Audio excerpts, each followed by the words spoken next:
we need to go somewhere quiet for you to say whatever it is you want to say means you shouldn't say it. No! Anyway, you don't need to say it, you. Hey, Joanne! Congratulations on the funding! So well deserved. Chris told me. I'll buy you bubbles later to celebrate. So much to celebrate!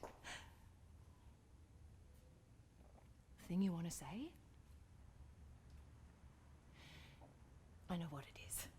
You don't need to say it. You can't say it.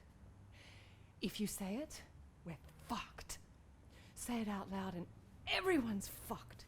Not just you and me, but Caro, Chris, the kids, everyone. It's like if you've been shaking a bottle up, a champagne bottle, and you know full well the pressure has been building, the last thing you're going to do is pull the cork out. I mean, unless you want things to get messy. Unless you want things to explode. We need to keep the cork in. Don't look at me like that. Don't. Oh, it's adorable. Stop it. So, here's what you need to do.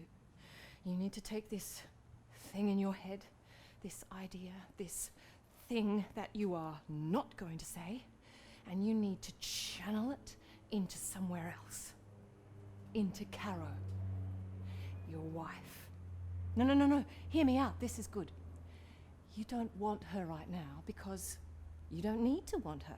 You already have her. I know that feeling. Everyone knows that feeling. It's like knowing you've brought a packed lunch, a cold, soggy sandwich to work. When around the corner there's a cafe with unknown treats and actual hot food that will give you exactly what you want in the moment, instead of what you thought you might like when you were making the kids' lunches last night. There's nothing wrong with your sandwich, so you can't throw it out. I mean, you're on a budget, but you don't want it. Look, I'm not saying that Caro is cold or soggy. I mean, neither is Chris for that matter. They're both gorgeous. I mean, look at her. No. Don't look at me like that. I told you. Look at her. And she's funny. And she's 10 times nicer than I am. The only reason you've forgotten that, the only reason that you think it's a good idea to actually say what's in your head or even act on it, is because you've forgotten how easily Caro could get hit by a truck. And so could Chris. At any moment, someone could just plow through a red light, smashing into him, or sideswipe him at an intersection, or a red gum could just drop its load on the car, crushing him to death. And the only reason we're still married, the only reason I haven't said that thing out loud, that, you know, sometimes aches to be said, is that because I remind myself all the time that one day he will be fucking dead. He won't be here anymore. And then when he's late home from work, and this is easy for me because, I mean, he never answers his phone and he hasn't got voicemail, so I never really know where the hell he is.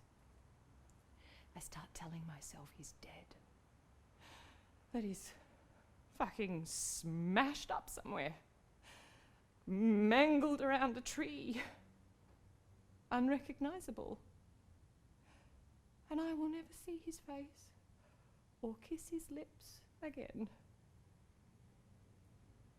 And then, when he walks through the door, that's all I can do to stop myself from taking him. Then and there, in the kitchen, on a school night. What I'm saying is, you don't have Caro forever. You only have her until she's gone.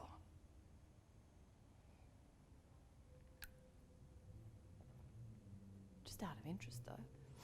I mean, if she did die, would you still want to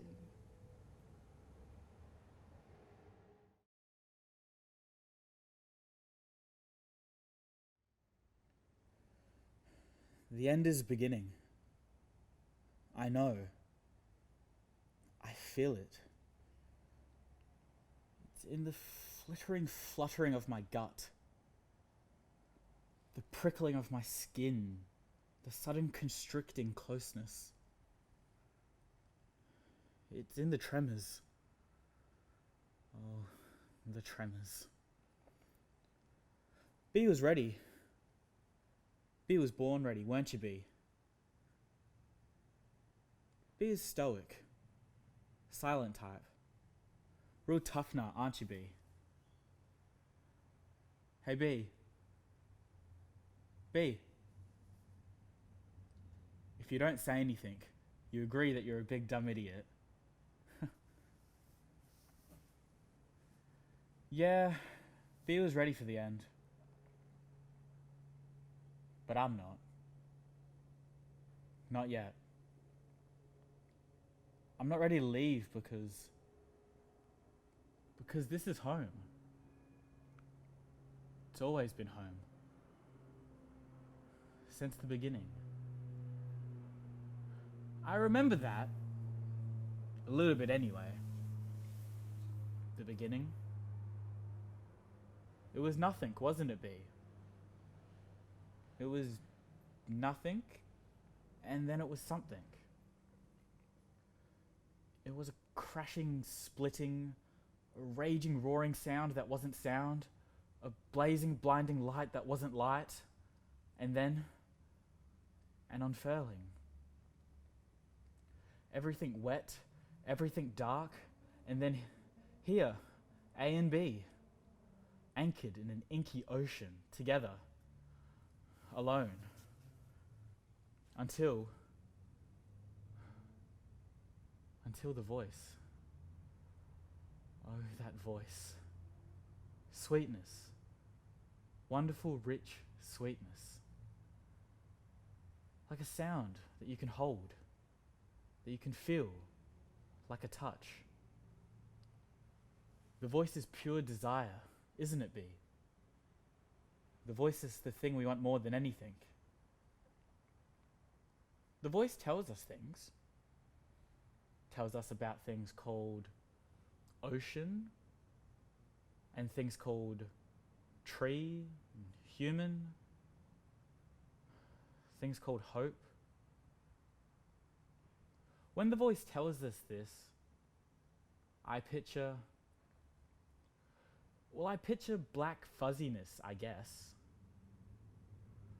But it sounds nice, doesn't it, B? There are other sounds too.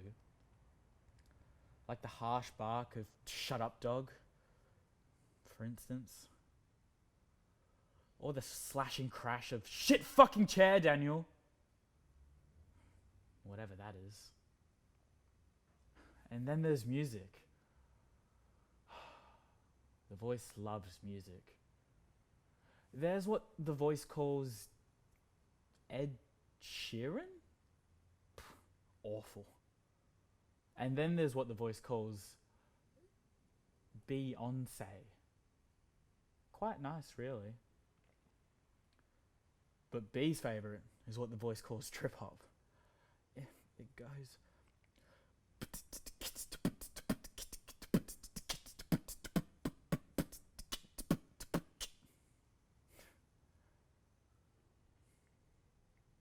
I'm not ready. I'm not ready because out there is terrifying. The big place, we call it. Don't we, B? The loud place. Out there is chaos. Deafening. Everywhere, all around you. Chaos. The voice knows this. I can hear it in them. The sound of anger that punches their speech. That strain, that shudder. A messy tincture and resentment. Anger at the lies. The retreat into hate and fear. The voice thinks, well, The voice thinks that maybe even thinking that there is hope is just stupidity. Dumb, foolish stupidity. And I can feel it. It's like pressing down on my body. The voice is trapped out there. The voice is hopeless out there. I'm not ready, B. B, wait. Please, B. Just wait. Wait for me, B. B! Okay. Maybe out there is broken. Maybe out there is chaos. Maybe out there is hopeless. But the voice is out there. And the voice is everything. The voice is hope. So maybe it'll be okay.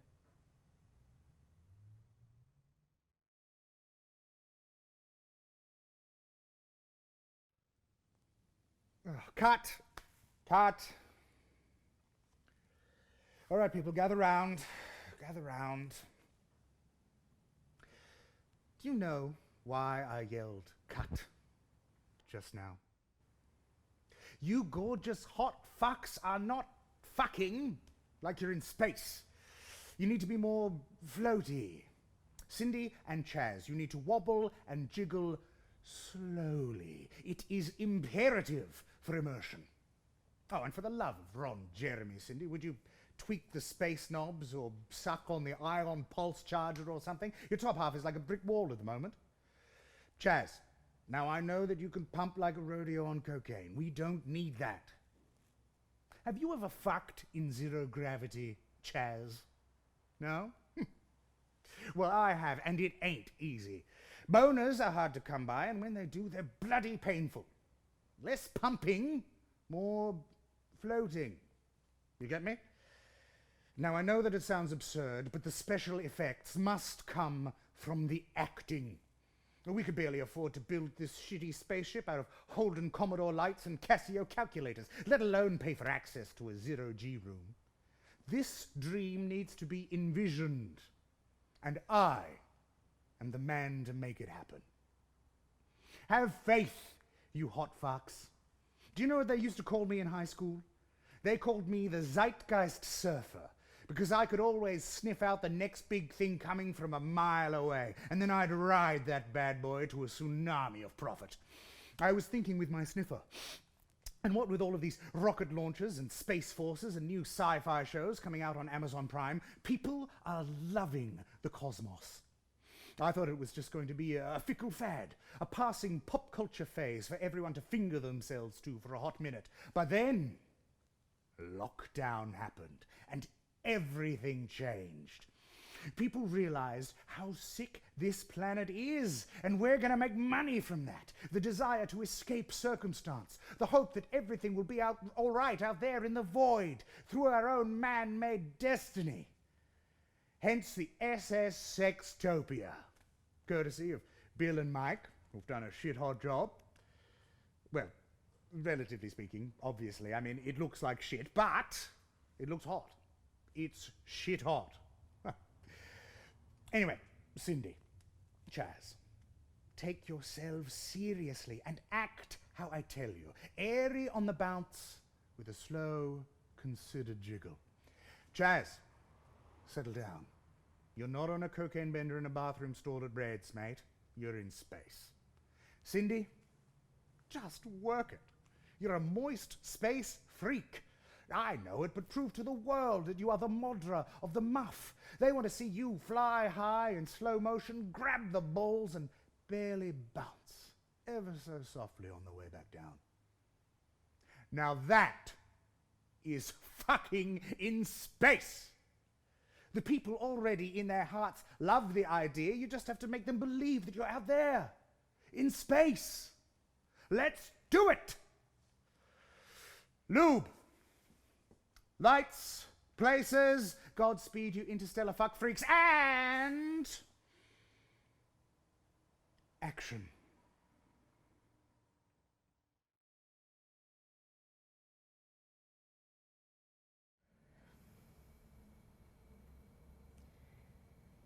the other day I took my work clothes out just to look at. I don't know when I'll wear them again, if I'll wear them again.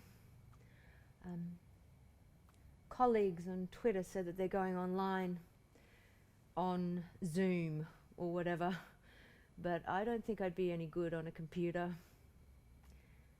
I need the one-on-one or the one-on-two, the buzz and the rush of it, you know?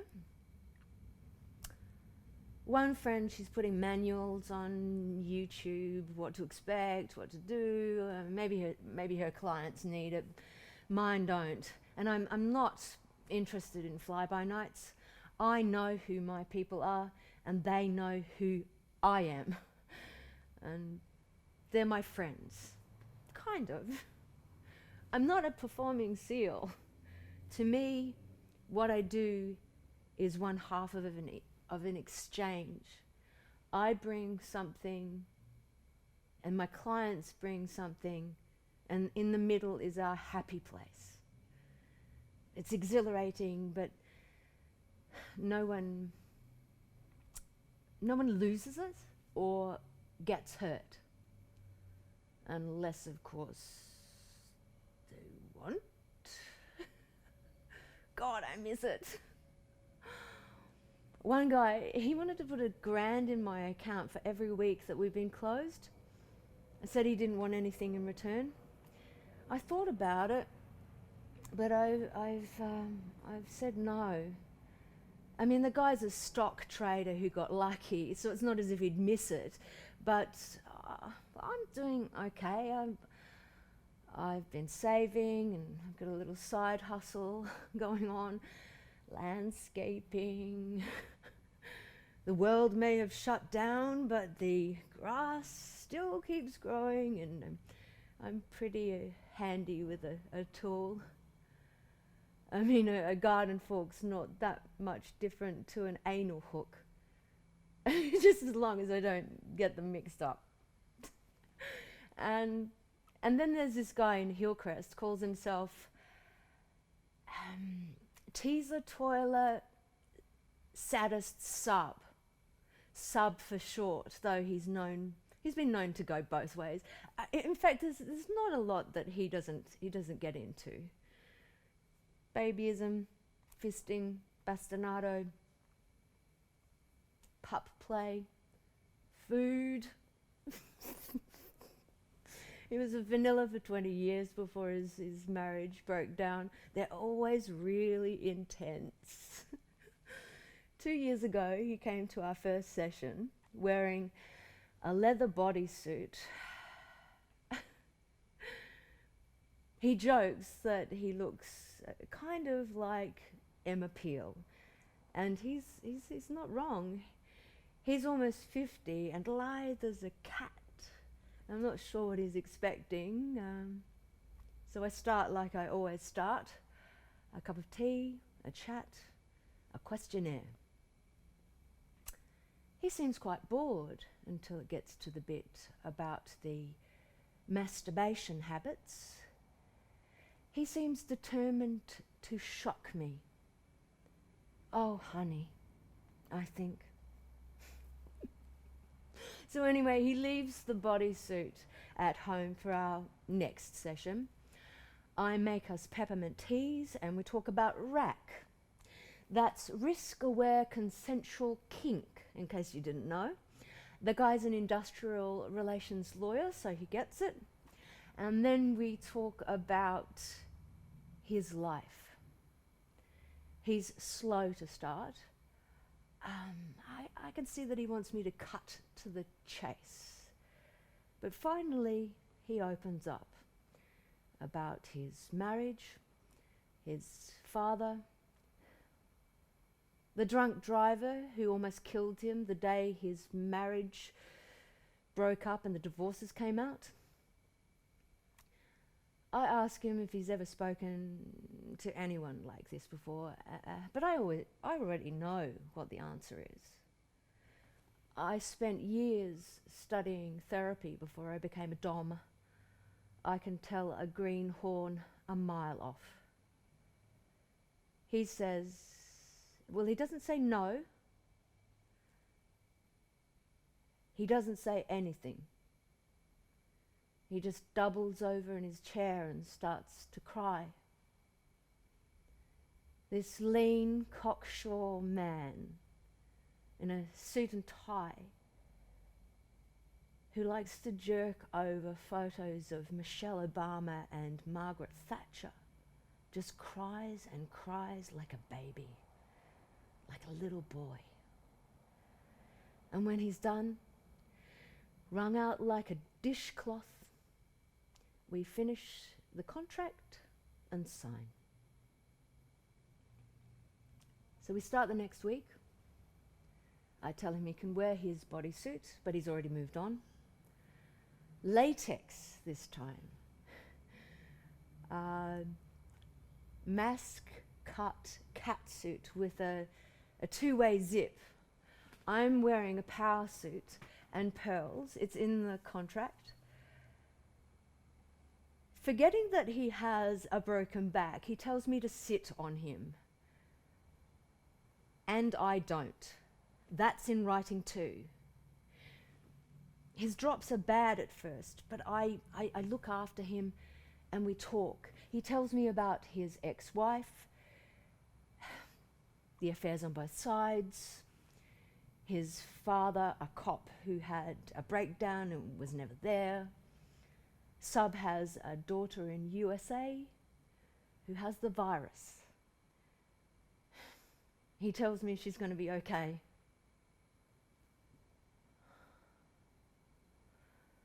I don't know when I'll open again. Oh, I miss the endorphins. I miss my clients. As there's a hole in my life. Well, actually, there's 8 holes, now that I come to think of it, that no amount of hedge clipping will fill.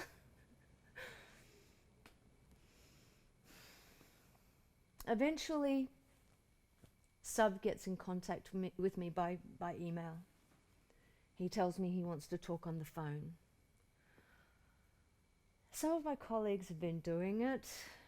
It's like we've gone back to the 90s again, but I just don't think that it's for me. He writes to me again. He tells me that I've got nothing to lose. And you know what? I start to think he's right. The next day, I call him and I put him on speaker. He's quiet at first, but then something clicks in his head. He says, "Are you wearing your power suit, Baroness?"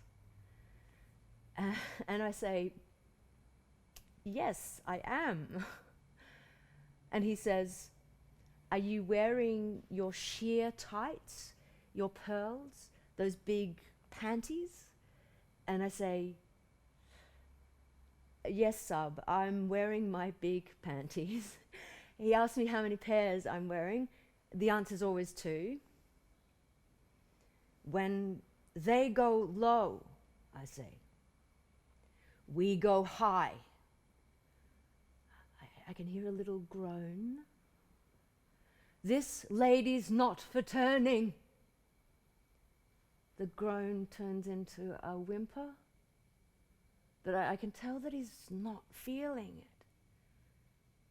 There's dead air for a moment, and then I think he says, "Sit on me?"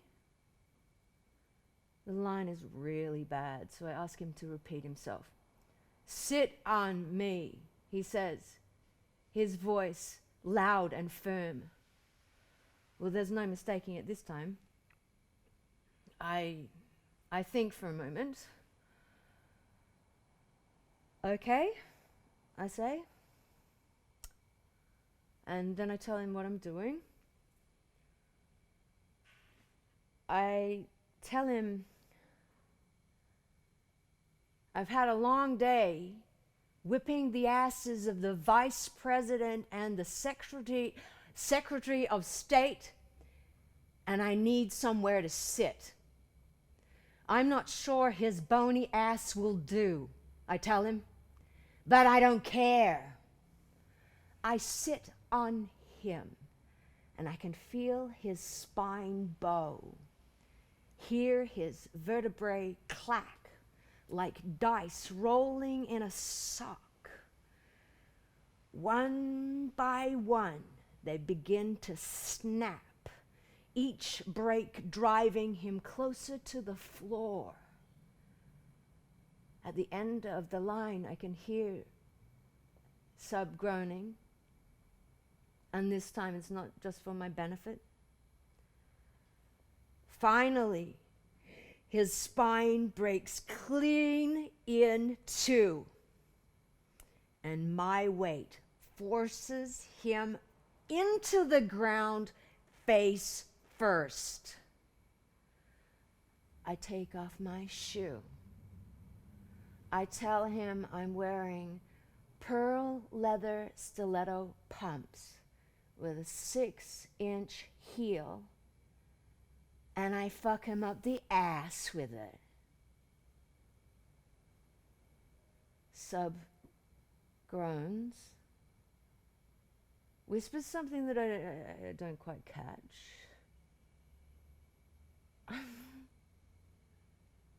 I'm tinkling all over.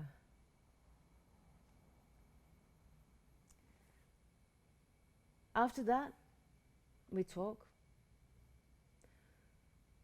He tells me about his day.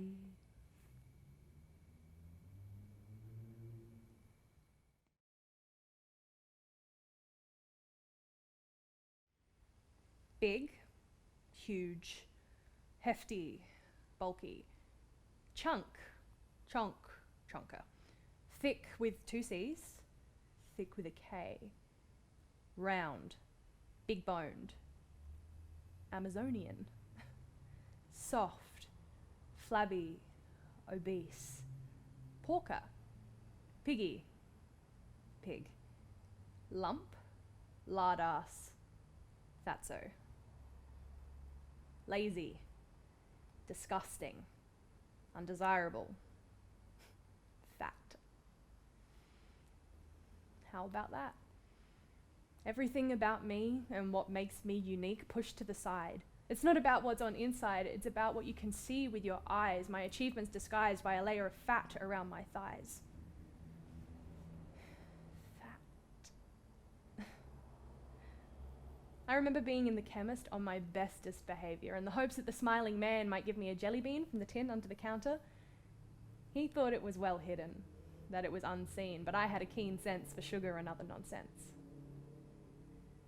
Proud on display, next to the paracetamol and band-aids, was an unsightly lump of rubber meant to represent 1 kilogram of fat. "Do you have this on your stomach?" the sign demanded, while another insisted that it would easily be gone if I drank nothing but soy shakes conveniently located on the same shelf the fatty rubber was on. At home, I stood in front of my mirror, grasping my little tummy, shocked and appalled that my body had fat. Unsightly, ugly fat. I was convinced I was sick, riddled with disease. I ran to my mother crying, who taught me about dieting and counting calories. I was 10. I knew who I wanted to be. Perfect, skinny, happy, leggy, bikini body ready. This is how you achieve happiness, right? By becoming her. I couldn't.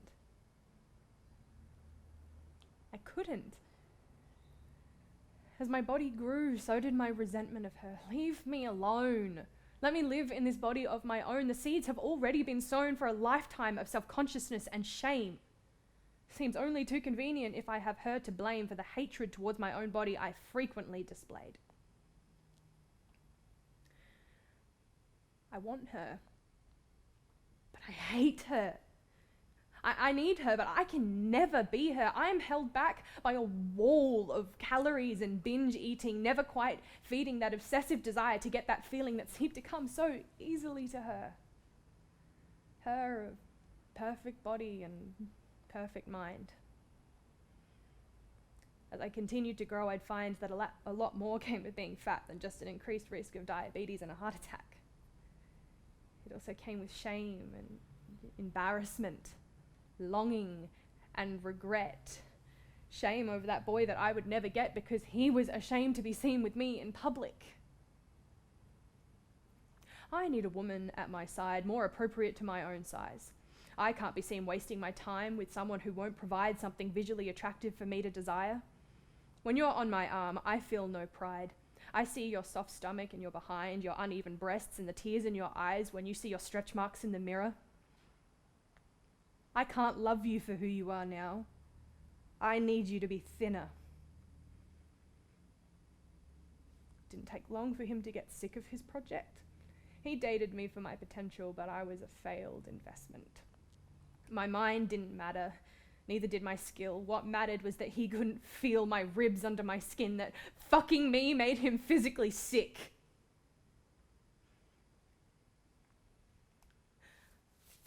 I've heard people say that my body is a temple. I feel as if my body is at war, haunted by an image in the mirror that I cannot adore, that I abhor with every fiber of my being. I've spent so much time fighting a losing battle that I've lost sight of the beauty I could be seeing. This body, my body, this soft, warm, wonderful body, the body I wished I could trade for another, the body of a future mother, of a lover, of a fighter. And all I could do was maintain an obsession with being lighter. This body keeps me alive. This body helps me thrive. When I walk to the cafe to get coffee with a friend, she never lets me down. She gets me there in time. I can dance. I can have fun. I can make love. I can be proud of the woman I've become. Big, huge, hefty, bulky, kind, quirky, honest, funky. She isn't a stranger. She isn't unattainable. I already am her. I am not a victim to an unrealistic, sadistic idea of what I need to be to make other people happy. These hips that I hated, that I wished weren't mine, are an absolute blessing, a gift from the divine. A perfect shelf to rest my washing basket. 47 centimeters difference between my waist and my hips. I look great in a corset. I'm sorry to the woman who I wished I could be, because what I failed to see is that she's always been inside of me, trapped by an unrealistic expectation of myself and of society. I'm big. You can call me a big girl, but that won't stop me taking over the world.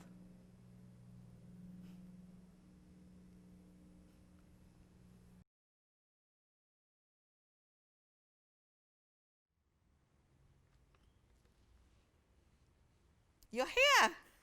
Hello, welcome, I guess. Welcome to this, to here. You're finally here, I suppose. I don't know how I'm feeling right now. It will take me a minute to process. You look like you need a minute to work out your feelings too. I find it hard to really pin down what I'm feeling. Do you ever get that? I'm just so overwhelmed by all of the feelings. There's this washing machine inside me that's just tumbling around all these different emotions, and I can see all of the clothes turning around in the water. I can see them, but I can't tell you exactly what they are. The words won't travel from my eyes to my mouth, but I can see the washing machine so clearly. I'm absolutely petrified that one day I'll walk into the laundry and watch the body of my dead cat tumbling around inside the washing machine. Wet and heavy and limp, around and around. The soul gone from behind her eyes. I have a front loader with the glass door. I really don't like thinking about my cat being dead in the washing machine. I don't like those feelings. So I guess I'm feeling overwhelmed. And I'm not sure how I'm supposed to feel. What I should be feeling, what everyone else is feeling. I need to check in with them and find out what they're feeling. And then maybe that's how I'll know what I'm feeling right now. I'll be able to put the right words to it. I'm glad you're here, don't get me wrong. Welcome, hooray! Sorry you had to be here, but I'm ahead of you. And you've just got to catch up with us, which is fine. But I really want you to catch up with us as quick as you can, please. My cat ignores the washing machine. Never even sniffed it. I don't know why I'm so deathly afraid of accidentally locking my cat inside the washing machine with my lights wash. I don't know why I'm so afraid. Welcome. I'm glad you're here. Please stay.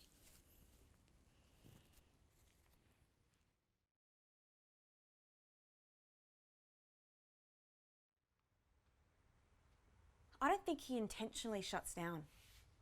I totally believe it's a coping mechanism, you know, some kind of childhood trauma, mum issues or whatever. And I think because I'm such a carer, it just gets taken out on me. I mean, he doesn't hit me or anything, and he doesn't really mean it. He's just complicated. It's just, he switches off and then I don't know what's happening. Don't get me wrong, it's nothing like that. He's not violent or anything. He can just get loud and kind of obnoxious, and then he just goes distant and dark. Sometimes it's like this thing goes across his eyes like a shield, and nothing can penetrate. Steel gates. His lips. So sexy. So cruel. But he always comes back. There's this moment where he's not there and then he's back, and he's so sweet and understanding and apologetic. It's the sweetest thing. He's the sweetest thing. This one time he was so angry he didn't talk to me for days. I mean, it was my fault. And then I just kept harassing him. I totally blew up his phone. Gross, so desperate. And then, you know, I'd finally had enough. I mean, that sounds so final. I mean, I hadn't had enough. I just started getting mean, really mean. So I sent him this horrible message that I'd had enough. I'm done. No shit. He was at my house in the hour with flowers and chocolate and, well, him. Oh, he was so kind and sorry and broken and loving and needing. Like I said, the sweetest, tastiest, most deliciousness. It's not like he has rages all the time. Not rages, it's more like passionate outbursts. He's just so passionate, so sexy. We get into these arguments. They're stupid, really. I go on these dumb rants, or I'll say something, I don't know, I just say stuff. And we end up, feels like we talk in circles. Finally, I get to this point where I'm so damn tired, I'll just agree with him. And then I get so confused because he'll still be angry and still arguing, and I don't know what well, it's stupid, really, like I said. Then the sex. Oh my God, mind-blowing. This crazy ultimate connection where our bodies are like these golden particles fusing together into this explosion of a new something that hasn't ever existed before. It's insane. This pinnacle, this peak, like a drug. Oh man, I can't really explain it. But I do stir him up. I know he loves me. Sometimes I think he loves me more than I love him. He can get so crazy obsessive, he's that in love with me. One minute he loves how men stare at me and women, even babies, adore me, and then he's, you know, he's protective. I was having a debate with my sister and she was being an absolute bitch about him, saying awful things, trying to get between us. And it wasn't until he explained to me after that I realised how toxic she is. That's so much better now that I've put strong boundaries up. I just want to spend all my time with him. I'm so wrapped. I'm so in love. I'm so thankful to have him. He gets me. When we first met, it was this incredible rush. I normally take things so slowly. My friends tease me about how square and slow I can be, but he, what a rush. And he just swept me off my feet, head over heels, like yin and yang, flip side of the same coin, fate, destiny, meant to be together. And he said it, like he took the words out of my mouth.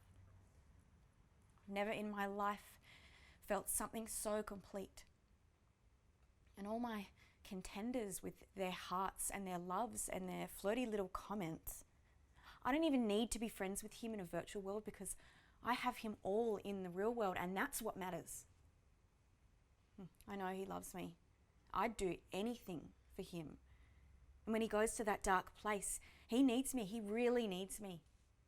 Sure, he pushes me away, but that's just his trauma, and I'm here to catch him, to love him, bring him back, put him back together. Beautiful man. He's so caring. Whenever a friend needs him, he's always there, middle of a picnic, TV series, movie, dinner, or even the middle of the night, he'll just go to be with them. One time it was so funny, we were right in the middle of, well, you know, and he gets this ping, ping, ping, and boom, he's there because he cares. So yeah, he's really, I mean, they're best friends. And sometimes I just make him do it, or get angry. I mean, I can be pretty manipulative sometimes. It's my charm. But then I get so angry that I just escalate the conversation. It's exhausting, but it's so worth it. He texts me at 3 o'clock in the morning to see me. That's got to mean something, right? He's totally addicted to me too.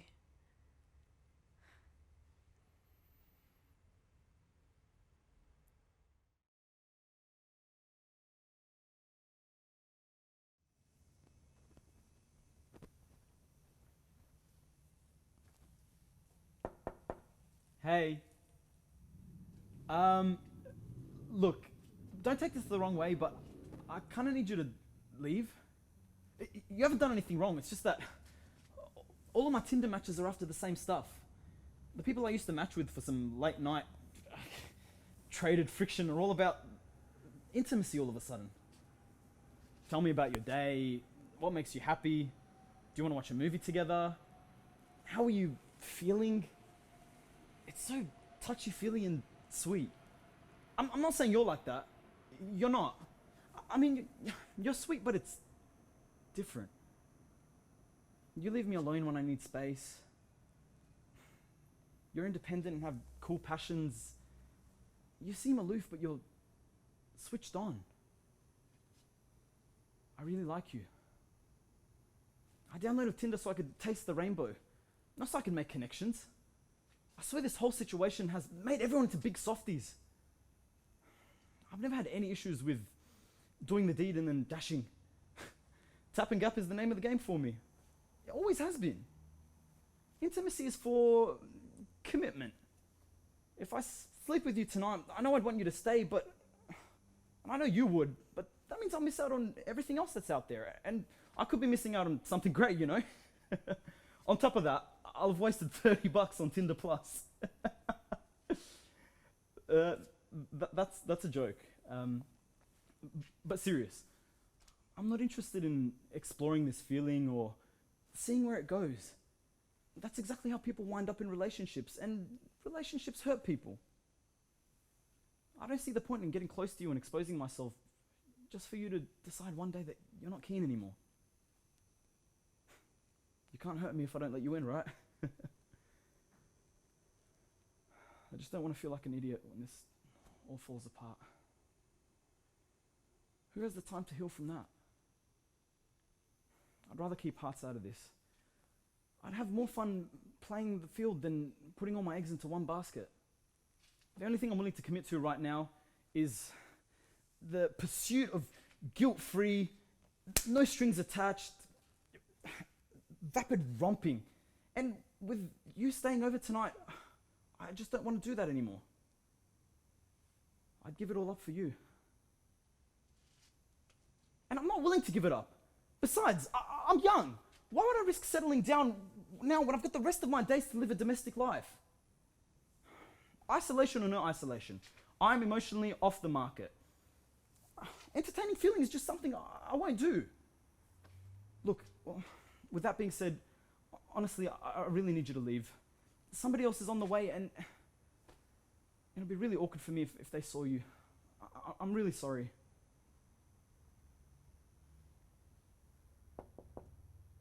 Hello?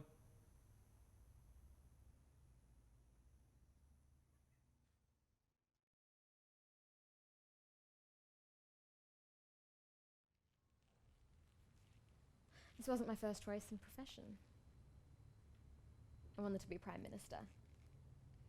Can't recall the backup plan. Trapeze artist was up there. Way up there. I enjoyed the spandex. But vertigo. For a while, I thought about nursing or dentistry. You need degrees for those, which is fine. Totally fine. I was a straight-A student. No fear. The awkward part was that I liked the injuries. Making people feel better just seemed counterproductive. Life never goes the way it's planned. Life is stubborn, you notice that? Life, like, meanders. Most days it's just same old, same old. Whips, chains, brunch. There's nothing to excite me anymore. I mean, the routine is so... Obviously this is exciting for you, but don't you ever fantasize? I swear I spend 2/3 of my working nights just dreaming of the unexpected. I want to meet a banker. It's not about the money, they're just boring, and it's fantastic. I get all sorts through here. Lawyers, judges, lots of judges. Never had a banker. Not once. They're refreshingly dull. Vanilla. The dream. Insurance brokers are hot too. Ugh, what I wouldn't give for a bland meal with some stilted conversation. Stewed carrots. Mushy peas. Long, lingering silences. Can you see it? I can almost lick it. You know, when I was a kid, I had this dollhouse. Like perfect picket fence. Tartan tablecloths. Everything arranged and furnished just so. All the rooms ordered for purpose. A room for light reading. A room for fine dining. A room for playing bridge. And upstairs, doing his taxes, a partner. An average partner. Someone to grow wrinkly with.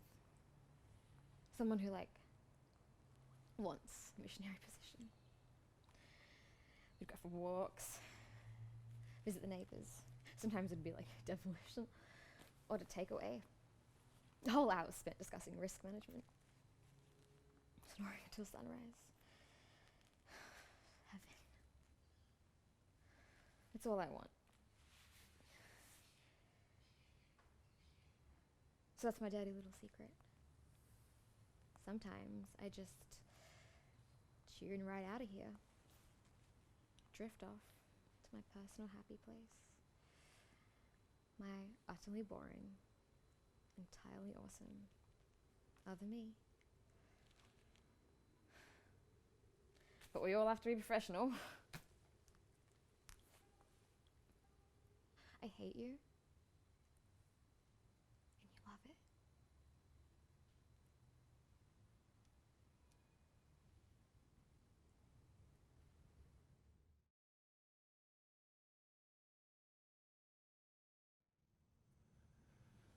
Love it. Look, I'll tell you how it was, okay? She started here in, I don't know, was it January? Right, January, and yes, I noticed she was well put together. She was very presentable, which was appropriate for the position, for the front-facing position, for the nature of her role. I was aware of that. It's my job to be aware of that, for the presentability of my staff, and I consider it part of my job. As a senior manager, I quite reasonably consider it part of my job to welcome the new staff, to make them feel welcome, to make them feel valuable and valued, however low their position may appear to be. I mean, really, that should be your job, shouldn't it? You should be thanking me. You spend all of your time on your paperwork and your legislation and not enough time on the actual human resources. I find it ironic, actually.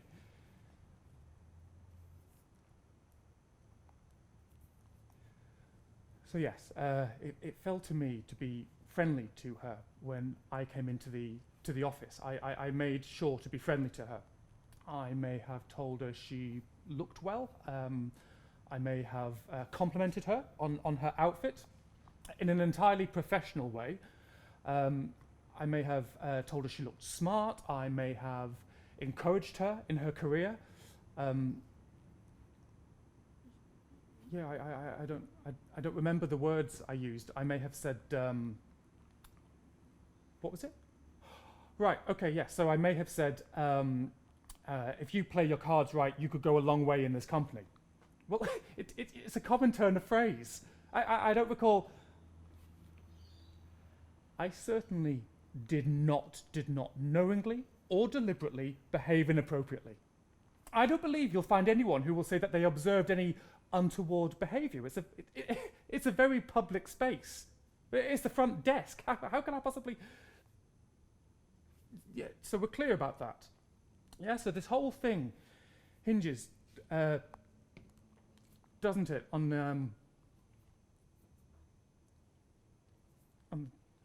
the text message,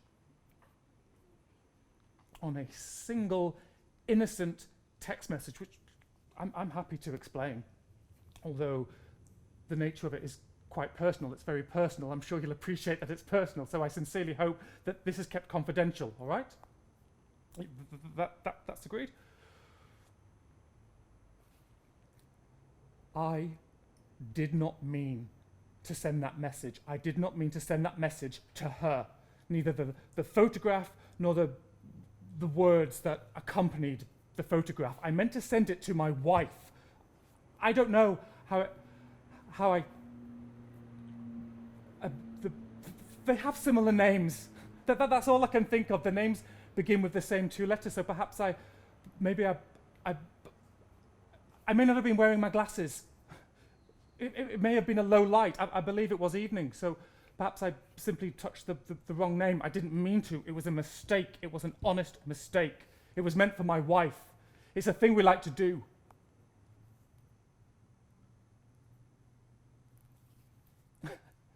I don't need to tell you this, but we like to do that.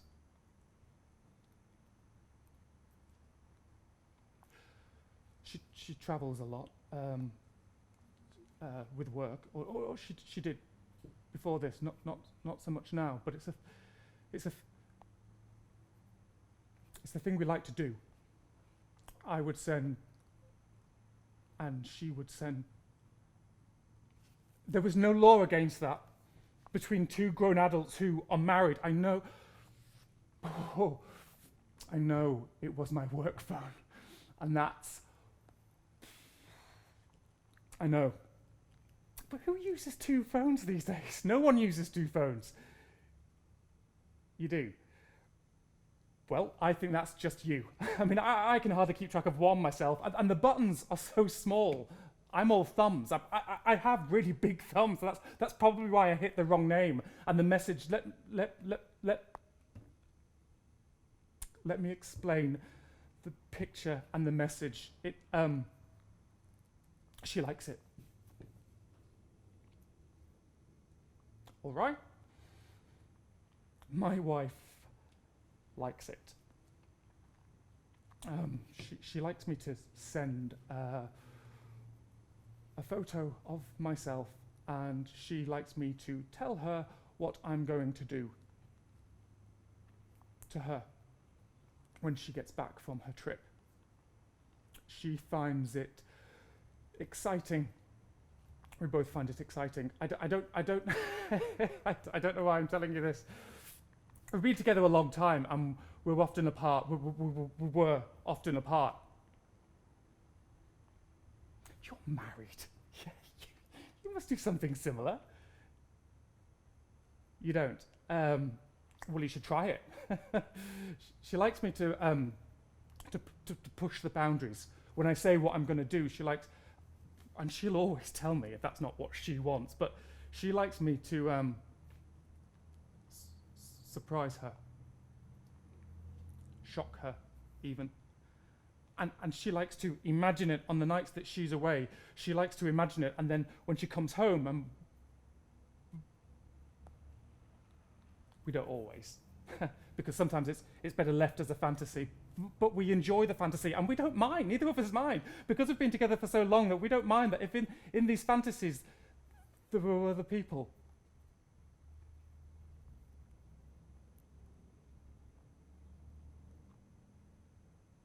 It's not cheating.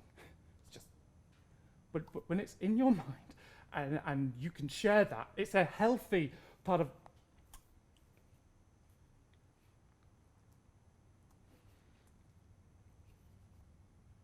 And I know she meets people when she travels, and sometimes she wants them. She tells me about it.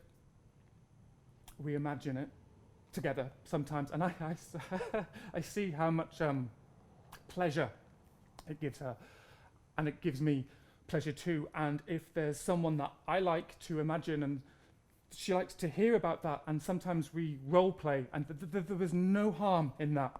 So maybe, haven't you ever thought about someone you know, perhaps someone you work with who you wouldn't, well, they wouldn't, because they're all so young and they don't look at you, but it's not wrong, is it? It's not wrong to think of your wife, of the active consent of your wife, of the encouragement of your wife. It can't be wrong just to imagine what it might be like. And maybe when I was imagining it, when I was taking that picture to send to my wife, maybe I was thinking of her on the front desk to help me get the picture, and maybe because I was thinking of her, I think maybe I accidentally sent.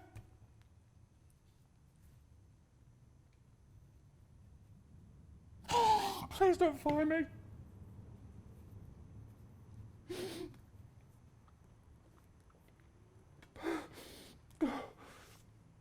Please don't fire me. Please